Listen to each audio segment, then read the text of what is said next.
This is Technically Legal, a podcast about legal technology, innovation in the legal industry, and the impact tech is having on the law. I'm Chad Main, the founder of legal services company Percipient, and on today's show, I'm talking to a couple legal quants, Jamie So and Ray Sun. We're going to talk about the future of legal AI and its impact on the delivery of legal services.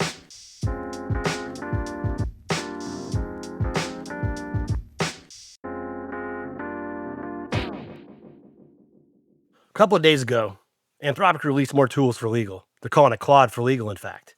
Every time they do, the legal tech world, and maybe a bit of the legal world in general, kind of freak out. Why they freak out? Well, there's a few reasons. But the main one, I think, is the debate over who's going to control legal AI. Will it be the so-called wrapper companies like Harvey and Legora, who build purpose-built platforms for legal that sit on top of AI models? Or will it be the frontier AI companies like Anthropic, OpenAI, Google, xAI, et cetera, et cetera? So it's good timing that today's episode is coming out when it is. This show is a conversation with Jamie So and Ray Sun, two of the leaders in the Legal Quants movement. What's a legal quant? Well, for one thing, I'm pretty sure they're in the camp that thinks frontier models are likely going to be good enough to help lawyers get their work done. And in fact, they believe that lawyers should be building their own tools on top of these models rather than only relying on others to build stuff for them. In fact, before Jamie even started thinking about building the legal quant community, he whipped up his own personal app that had many of the same features offered in Harvey and Legora. I also saw that the Legal Quants crew did a little testing of the new Claude for Legal before it came out this week. If you go to the Legal Quants website, here's how they define themselves. They say they believe the next generation of elite legal work won't be defined by those who have the best AI tool, but by who has the rare ability to design, evaluate, and deploy any tool available to them to reimagine how legal services are created and consumed. Tools are often overhyped, talent is underhyped. I first heard about the group back in January when Jamie posted about building a Jane Street type of community for legal. Jane Street is what's called a quantitative training firm, a company in the financial industry, but they strive to hire creative thinkers and techies rather than the usual financial industry types. Hence, that's why Jamie's calling the group the Legal Quants. It's a group of creative, tech-savvy, forward thinkers leading the new way to practice law. On today's show, Jamie and Ray are going to fill us in on their big law backgrounds, how they got into tech, and where they think this whole legal AI thing is going.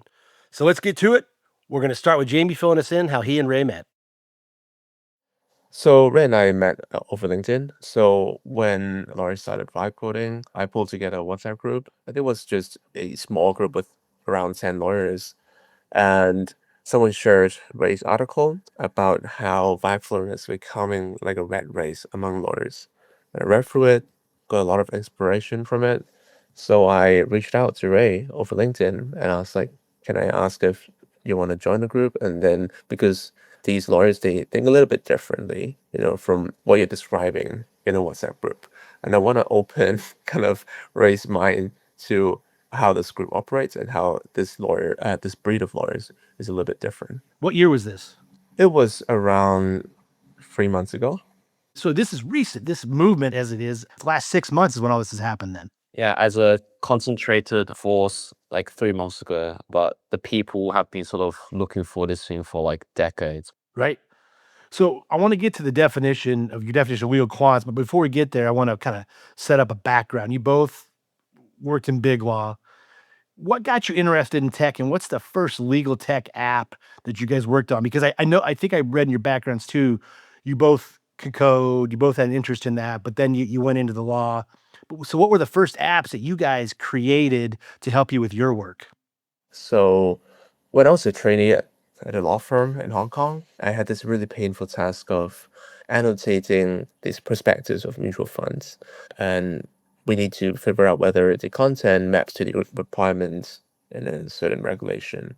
So it was really tedious because it always come up with the same language. And we'll have to put these kind of bounding box around the paragraph. So what I did back then was I reached out to some machine learning engineers on Upwork, and then kind of work together to build some small language models using TensorFlow, and do entity mapping. But then it didn't really go anywhere. Obviously, it was just small experiments that I just kind of fun out of my own pocket. I started getting more serious when I started working at Clifford Chance, where I got the opportunity to tinker with Power Automate. I think it was late 2024 when they introduced this connector called AI prompts, which made a lot of AI-enabled workflow possible. So I experimented with it. I listened to my colleagues and their pain points and started building small tools here and there for them. And then one thing led to another. I built a tool that went viral and that got used by 18 offices worldwide. Well, that was the whole experience of building a product from 0 to 1, getting feedback from colleagues every single day, and quickly get into that feedback loop where you kind of push something from prototype to production all by myself. But then obviously that's building within Power Automate, which is a no-code platform, but the world has shifted to basically AI-assisted coding, right, to vibe coding. So I thought, to build better products, I need to use better tools. So I started experimenting with Replit. And back then, Replit was only good at building front end stuff. So I used it to design the website for my wife's clinic. But then quickly we see that these kind of vibe coding platforms have been more and more capable. Also, I thought, why don't I experiment with building something more legal specific? And I think at one point, Google AI Studio came out, and I saw a lot of people trying to replicate Windows, replicate YouTube using Google AI Studio. And I thought, like, why don't I try replicating some of the most used tools in the legal tech field? So I started off replicating the spellbook to see where the gap is. It was, obviously much bigger back then because it involves docs manipulation and so on. And I think that got a little bit of attention. And then I think at that point, a local engineer reached out asking if you want to join the team. And I thought to myself, well, maybe I should also experiment with, replicating Agora. So the next day, I open sourced the tablet review tool, also building it on Gemini free.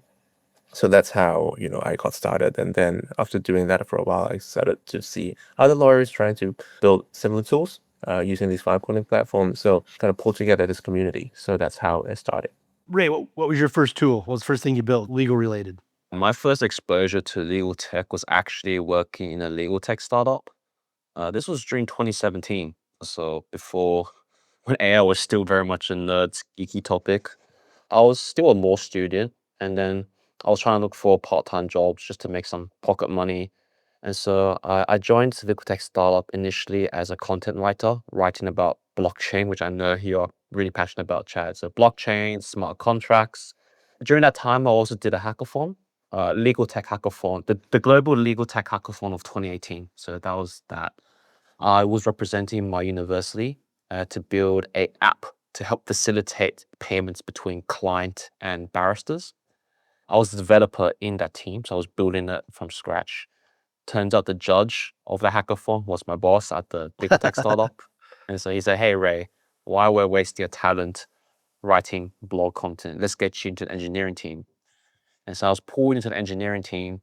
And because I wasn't a software engineer by professional training, I knew how to code since high school. They just called me a legal engineer. And I think I do have maybe a claim that, yeah, I was probably one of the first legal engineers in the world, maybe, because that title was literally just made up on the spot for me. And so I was building out the document automation platform. I think around that time, legal tech was mostly around document automation. So pre-populated documents based on like a checklist form. I was helping build infrastructure for that and doing the testing. So it was very much a software engineering role. I did that for a full year until I moved into doing the usual like law firm internships and the graduate program.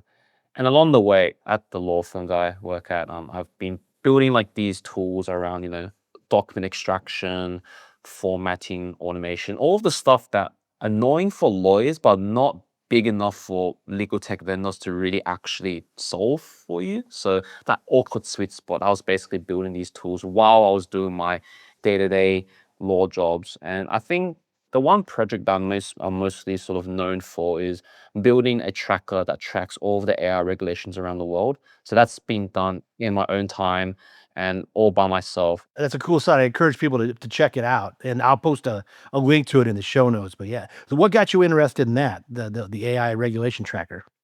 I've always been interested in robots and AI ever since I was a kid. That continued into law school.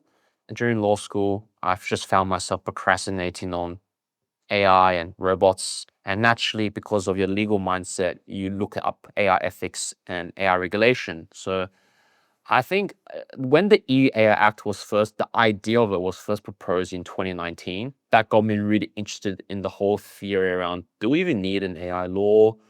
The trolley problem was also a big question. Self-driving cars, if they accidentally hurt someone, who's liable? Those questions just naturally ruminating your mind.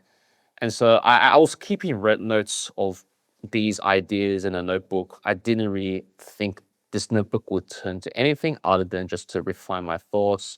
Then you have these sort of conversations where you have these insights to share, people find them cool, start a post on LinkedIn, like just brief summaries of AI regulation. Back then, no one really cared about it, so it's just a moderate attention, but I just found it fun writing it. Then ChatGPT came out. All of a sudden, everyone talked about AI liability, AI regulation. I had all these LinkedIn posts. I just thought, why not organize them into per country? So I created a very simple spreadsheet of my LinkedIn posts organized per country. Then I thought, hey man, I'm a coder. I can make something better out of this. So I created a world map. We'll click on a country and it shows my LinkedIn posts. Then I thought, why does it have to be about my LinkedIn post? I want this to become the Wikipedia of AI regulation. So it took me 2 years to summarize the AI regulation positions of every single country in the world. So all 200 or so countries in the world, from the islands to the microstates, they're all covered in the tracker. And along the way, like each thing that I learned, whether it be from generative AI all the way to agents, each project I've embarked on is kind of like a feature to that tracker. And I've learned new ways and processes to really speed up the regulatory tracking, which I know is a very big space in legal tech. So hence why I've mentioned it. And still ongoing, updated daily. So you mentioned something in your answer there. You said you started in legal tech, you were a legal engineer. You guys, your group specifically distinguishes between legal quants and legal engineers. I want you guys to explain the distinction, but I also want to give kind of background so people that might not be familiar with what you guys are doing. You guys got on my radar, and I think a lot of people's radar, when Jamie posted an article, I think it was in January, equating legal quants to the people that work at Jane Street, which is a financial company. And they come from tech backgrounds and they're coders versus the usual investment banker, financial type of guy. And you guys think that there is, you guys are proving it, that there's a place for this kind of person, a tech-based person in the legal world that's similar to that Jane Street model. But draw that distinction, because you see ads all the time. We need legal engineers to help us with our internal tools at the law firm, or even at the bigger companies. Lagoras, the Harveys, they're hiring legal engineers to tweak the products. But what's the distinction between a legal quant and a legal engineer? So a legal engineer is someone that looks at an existing workflow and think, how do I optimize it? So that's incremental change to us. A legal quant look at existing workflow and think, how do I redesign the whole thing from first principles? The distinction here is that for legal quants, reimagine the output given the same ingredients. We think from the client's perspective, what is the best experience in a given AI? We ask questions like, what is possible now that was not possible before because of AI, and how that should affect how legal work should be created and consumed. So to my mind, a legal quant should be obsessed with the idea of how do you practice law in a different way because of AI. I can give you one example. So there is a special counsel in the US who created this solution where it looks at the stock prices every day, see who drops the most, and automatically dispatch AI agents to look for evidence of securities fraud, automatically draft statement of claim for potential plaintiff. This requires a deep understanding of the litigation domain. It requires a system design and also represents a new way of practicing law. And to a legal engineer, without intimate understanding of the client's need, of working within a product, then maybe they care a little bit more about, how do I make small tweaks here and there to make the workflow a little bit faster. But the way we see legal quants is basically people who look for alpha. And the alpha is something that is not seen in the market. They look for new opportunities, they look for new markets. For example, another use case would be, so there's this council in the UAE in our group. He created an AI assisted for delegation authority tool for the board. So traditionally, how we delegate authority is we look at the transaction amount, right? So for this transaction, if it's 10 million, then the senior manager could approve it. If it's 1 million, then the junior manager who can approve it. So he looks at this whole workflow and think, well, this is just wrong. The threshold amount is wrong. We should not use AI to screen transactions based on that threshold amount and automatically pass the transaction to different managers for approval. Instead, we should use AI to take a look at a variety of different factors to assess the risk of that transaction. So he designed a tool that will use AI to kind of assess different areas of that transaction to do the kind of delegation. So this also requires a lot of domain expertise because knowing what actually affects the risk of that transaction requires deep domain expertise, requires a lot of experience in approving transactions and how the traditional dollar threshold model breaks. So our group is, primarily, really focused on finding new ways to practice law using AI, and I think that's how we distinguish ourselves for legal engineers. So you mentioned that you had this WhatsApp group, but now it's grown and it's a very distinguished and exclusive group. Tell people what the group is. What is Legal Quants?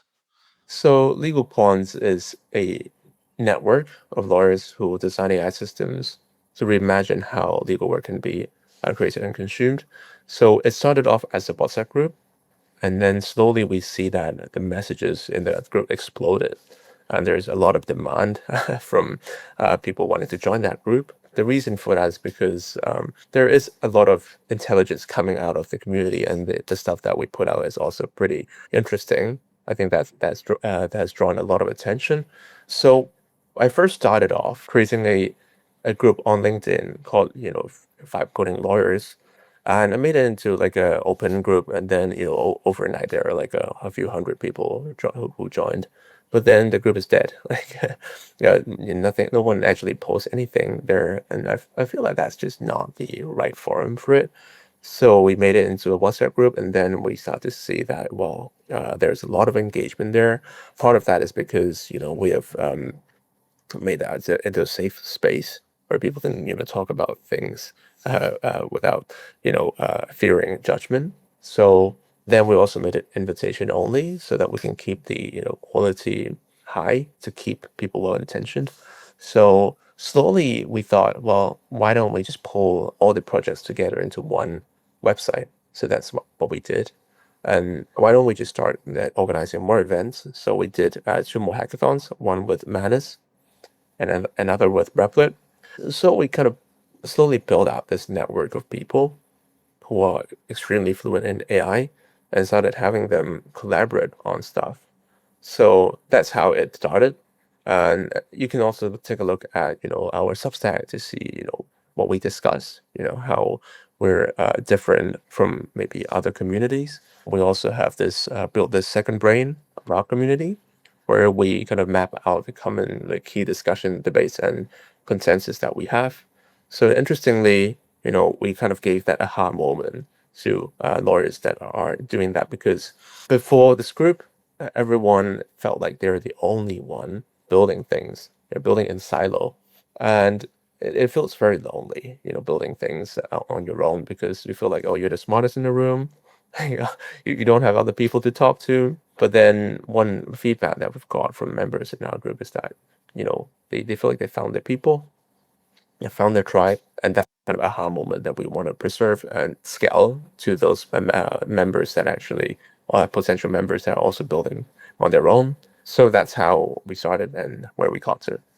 So Ray, one of the tenets of the group is, and I don't know if it's your post or Jamie's post or from the website, but one of the things you said is we believe the next generation of elite legal work won't be defined by who has the best tools, but the attorneys have the rare ability to design, evaluate, deploy these tools. What do you mean by that specifically? It's not gonna be the best tools that win. It's gonna be something more. What is that something more?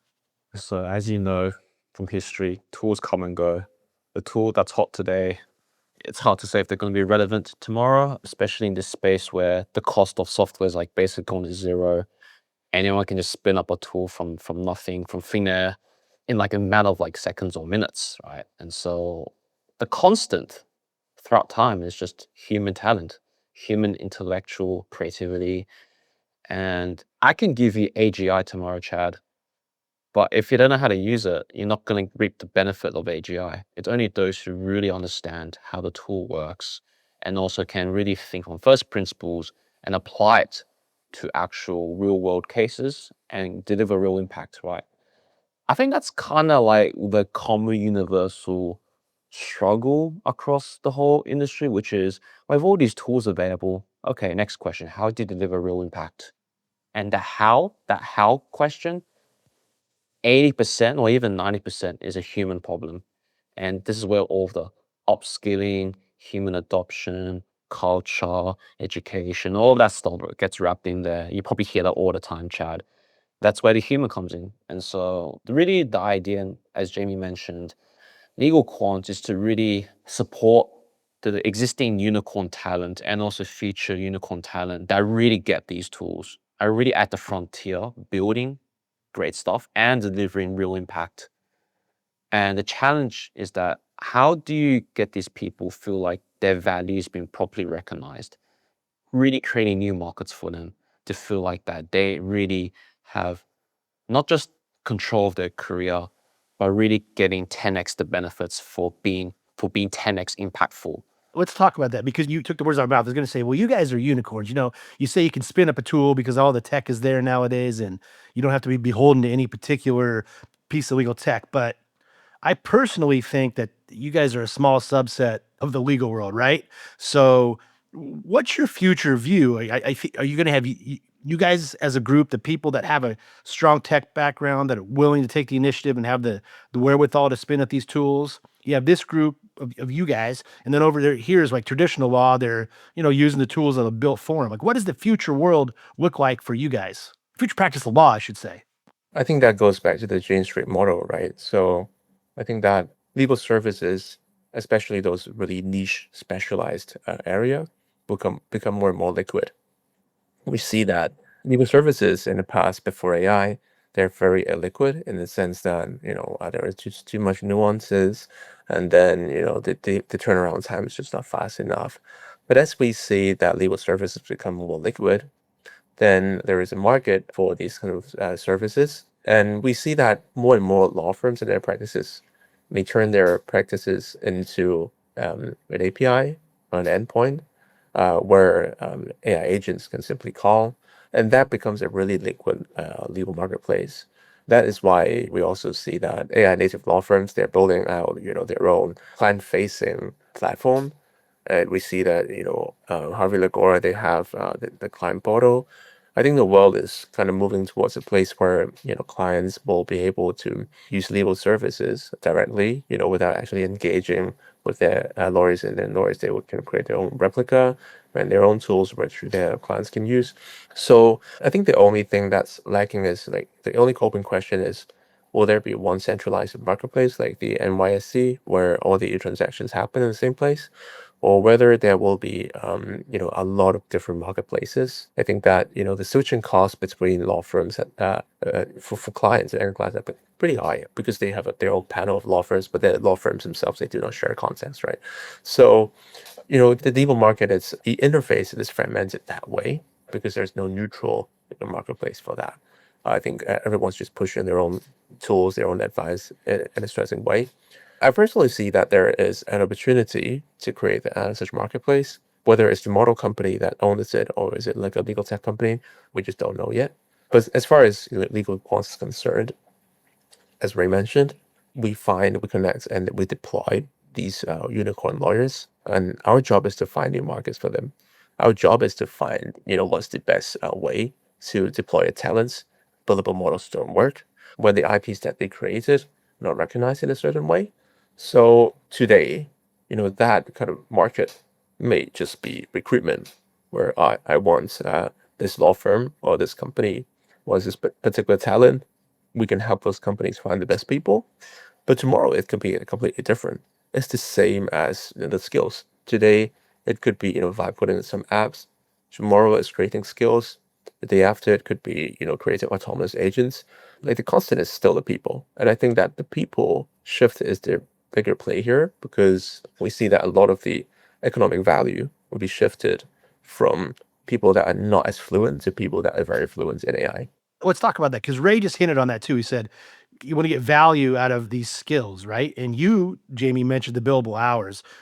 I know it's early days and it's, there's no straight answer to this, but how do you value it? How do you, as a lawyer, get paid when historically it's been by the billable hour? But you guys are super efficient and you got tech doing a lot of the work. Like, what's the future state of payment? So everyone's talking about measuring value based on the output rather than the time you put in. I think there is some merits to it. Like for example, if someone review your MSA NDA, within 5 minutes, uh, should they be paid more or less? Like to my mind, I think to the extent the advice is the same and it's commoditized, then the speed becomes a differentiator. And then as a result, that piece of advice should cost more than if you were to just churn out the same advice in 5 hours. So we see that for specialized advice, for example, tax, for employment, for regulation, for regulatory stuff, where maybe it's the same piece of advice being applied under different conditions, to the extent that it could be streamlined and kind of commoditized, there's a real upside to delivering those same advice at speed. We see that this applies to the new market thesis as well. So the law is a moving beast. There are new regulations that come up every single day, and lawyers' job is to actually keep up with those advice, right? And to my mind, these are just like signals, like in the market, to use the J3 analogy. And the lawyer that is able to kind of monitor these signals, quickly give advice in relation to those new regulations, deliver the same at the speed of software, has a chance of monopolizing that new area. And I think that is how, the future lawyers should be pricing their output. Like if I can give you advice at the speed of software that no other lawyers are able to provide, I should command the price, right? So that's how I think about it. Yeah, I think Jamie is spot on. I think from my view, just think from first principles. In the legal industry, pricing is basically just a reflection of either you're pricing for friction or you're pricing for risk transfer. I think AI, tech, everything really goes to, at least for the most part, the friction piece. So legal services are expensive today because of the amount of friction that's required to get that done, right? The mental heavy load of understanding regulations, the intellectual level that's required to distill that into advice, and the manual hours that's required to turn into a contract or whatever. All the friction stuff. That's these friction points are the chargeable points, and that's how a lot of services have been priced. And the billable hour has been probably the most, I guess, brutally flat instrument, but objective way to price that friction.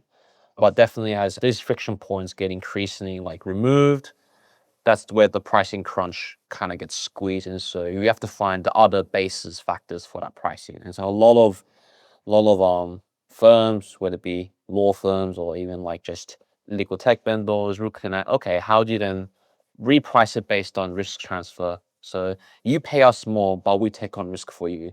Or a new way is just creating new revenue opportunities, right? For every $1 you pay us, we can help you make $5 back in your own business. So and so it doesn't really matter what the number is. I think the conversation will naturally lead more towards those two rather than for every $1 you pay us, you save $5. That whole saving cost narrative is starting to become increasingly hard to make good margins.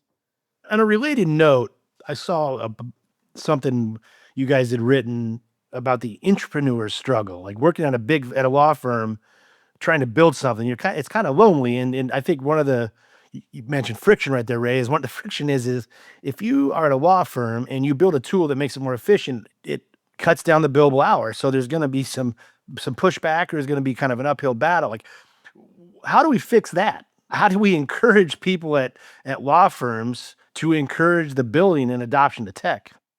I think the entrepreneur's dilemma is, at its very principle, is a question around IP.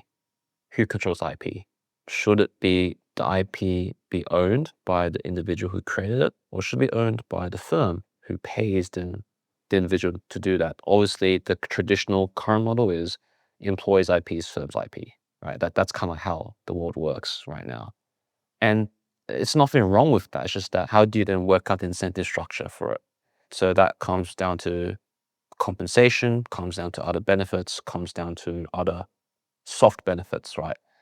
That entrepreneur may get. But there is room to explore. What if we explore different modeling? What if the IP, we can be more creative rather than a 0 to 1 sort of ownership question? Could we look at 50-50? Could we look at licensing options? And I can imagine if an organization or firm is willing to take that bold step to really try these new IP arrangements, that could be the secret unlock to attracting the talent that you need. We've been talking about Legal Quants building tools on their own to suit their own needs. But I saw recently, after Anthropic rolled out the Claude legal skills and the legal plugin, you guys stress tested it. And what you determined was, you said the ceiling for using the tool was set by the operator, not the code. Can you expand on that? Like, what did you find out when you stress test the plugin, and how did you stress test the plugin? Our whole point is that Claude is an extremely developer-friendly platform. And you can do a lot with it.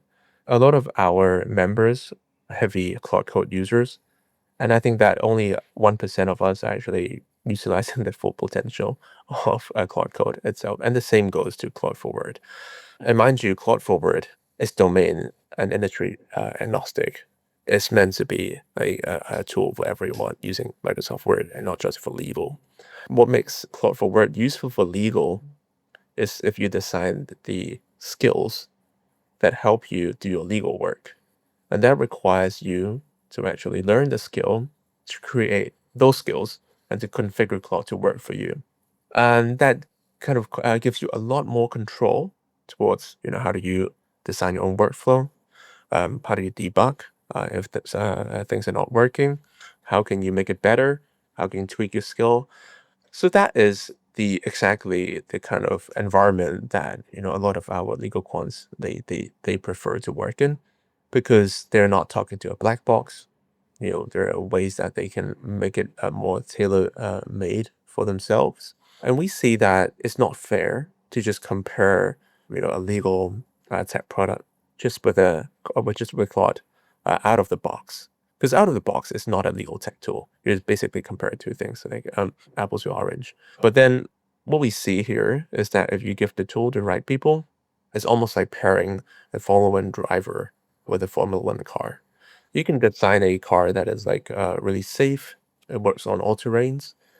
But you can also design a car that is only suitable for Formula One drivers, in the sense that, well, it's dangerous if you just use it out of the box. But if you learn how to use it, then you can drive as fast as you want.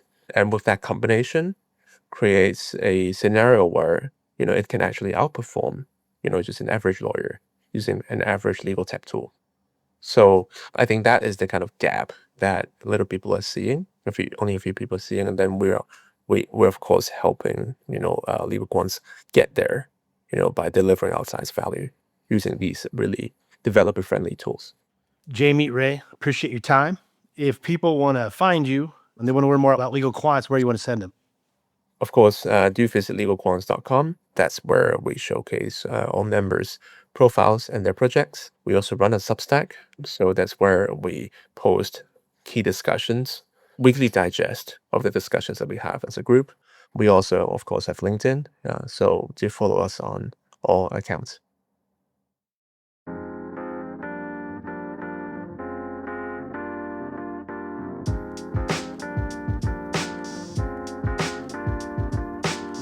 Okay, that's a wrap for today's episode. As always, we really appreciate you listening. If you want to subscribe, you can find us on most major podcast platforms like Apple, Spotify, Google, Stitcher, etc. Also, if you like us enough, I hope you leave us a favorable review. Thanks again for listening. Until next time, this has been Technically Legal.